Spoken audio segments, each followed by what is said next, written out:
So mnaona sasa vile hatuwezi kubali. Nilikuwa naongea na wenzenu wenye wako hapo kwamba hatuwezi kukubali tena polisi apikwe, police station ipikwe ama ofisi ya serikali.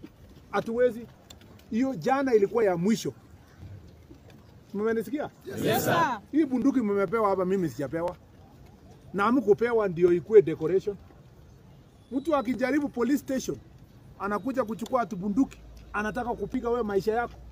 Jiokoe kwanza. Hiyo story nyingine ya sijui ati ulifanya nini, hiyo tutafanya baadaye na mimi nitakuwa mbele kukutetea. Thank you sir. Tumeelewana? Yes sir. Please, hiyo ya jana ikue ya mwisho. Police station na police officer.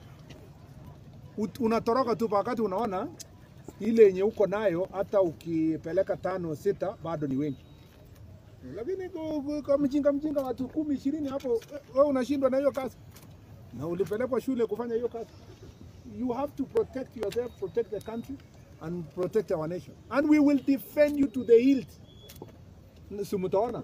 Waja walete Kiingereza ati jana ilikuwa nini. Si mtaona hata vile mimi nitafanya. Yes. Na nitafanya kwa nguvu yote. Na hii sio yangu peke yake, ni amri kutoka juu. Mumesikia? Yes sir. Yeah, so serikali iko na nyinyi 100% kuhakikisha kwamba you are protected from this heinous act. Yaani mtu anaenda kupanga kuleta watu ati wanatuambia ni a peaceful protest, tutafanya vizuri, tutafanya nini? Sasa hii ni peaceful kwa ndani. Kuna mtitu peaceful hapa. So nawashukuru sana. Good job nyinyi wote. Niliwaona jana kabisa. Thank you sir. Wanaona kwa barabara huko wapi mkingangana.